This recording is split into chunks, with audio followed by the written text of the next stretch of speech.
سیدی ان دنوں قاری مصلح الدین رحمۃ اللہ تعالی علیہ کے عرس کی تقریبات جاری ہیں، تو آپ کا ان سے تعلق کیسا تھا؟ کچھ ان کے بارے میں اگر ہمیں بتائیں۔ تو میں ان کو بہت زمانے سے جانتا ہوں۔ یہ پہلے اخوند مسجد کھارا در میں امامت فرماتے تھے، ان دنوں بھی میں وہاں جاتا تھا۔ تاہم یہ کہ پھر یہ مصلح الدین گارڈن میں انہوں نے امامت شروع کی، مولانا قاری مصلح الدین صاحب رحمۃ اللہ علیہ نے۔ یہ صدر الشریعہ مولانا امجد علی اعظمی جنہوں نے بہار شریعت لکھی ہے، یہ ان کے مرید تھے۔ ان کو اپنے پیر سے تو محبت سب کو ہوتی ہے، ہونی بھی چاہیے۔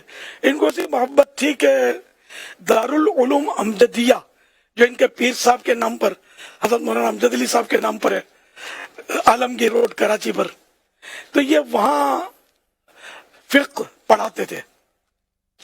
اور جب میری معلومات بتا رہا ہوں کہ آخر تک انہوں نے کبھی وہاں سے تنخواہ نہیں لی کہ میرے پیر کے نام کا مدرسہ ہے، یہ ایسے تھے۔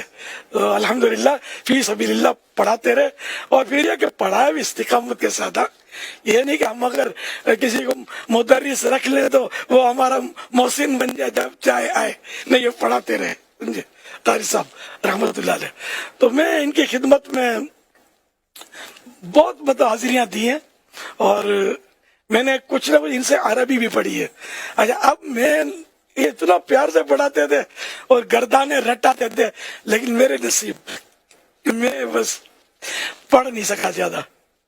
ہم وہ پڑھتے تھے انشاءاللہ عربیہ، شاید یہ پتہ نہیں بغیر کتاب کے زبانی پڑھاتے تھے، تو شاید بغیر کتاب کے زبانی پڑھاتے تھے، وہ گردانے رٹاتے تھے، فاعلہ فاعلو فاعلہ، تو یہ سب یہ گردانے یہ رٹاتے تھے کہ اگر یہ پکی ہو گئی آگے عربی آسان ہو جائے گی۔ یہ اس کی جان ہے گردانے، شاید اس کو ٹینسز بولتے ہیں نا انگلش میں۔ اور کافی لوگ ان کے مرید ہوتے تھے، اور شخص بھی یعنی کہ شخصیت بھی آپ کی بڑی یعنی کہ وہ وجیز شخصیت تھی۔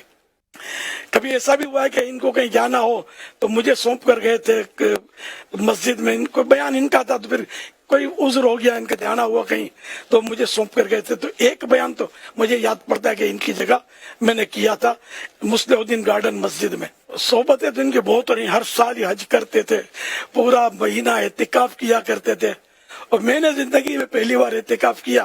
اس وقت یہ پورا مہینہ نہیں کرتے تھے غالباً، تو میں نے اعتکاف کیا نور مسجد میں، میری امامت تھی، تو پہلا اعتکاف تھا۔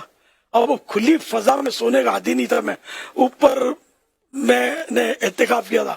اب وہ اوپر دوسری منزل پر اکیلا پڑا ہوں، اور کھڑکیاں بھی نہیں تھی اس کی مسجد کی، اب وہ کبوتر پھڑ پھڑائے پاؤں اپنے پر آنکھ کھل جائے، سو نہیں سکتا تھا میں۔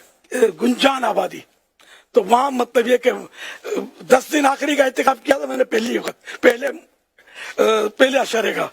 تو میں مطلب وہ آتے چندہ مانگنے کے لیے، رات جاگنے میں گزرتی، کچھ نہ کچھ عیسائی بھائی آ جاتے تھے، دن کو سب چلے جاتے تھے، میں اکیلا رہ جاتا تھا۔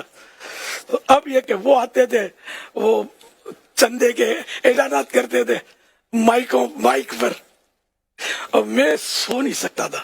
اب بڑی آزمائش ہوئی، یہاں تک کہ میں ہو گیا بیمار، آ گیا بخار، اور پہلا اعتکاف، اب میں کیا کروں؟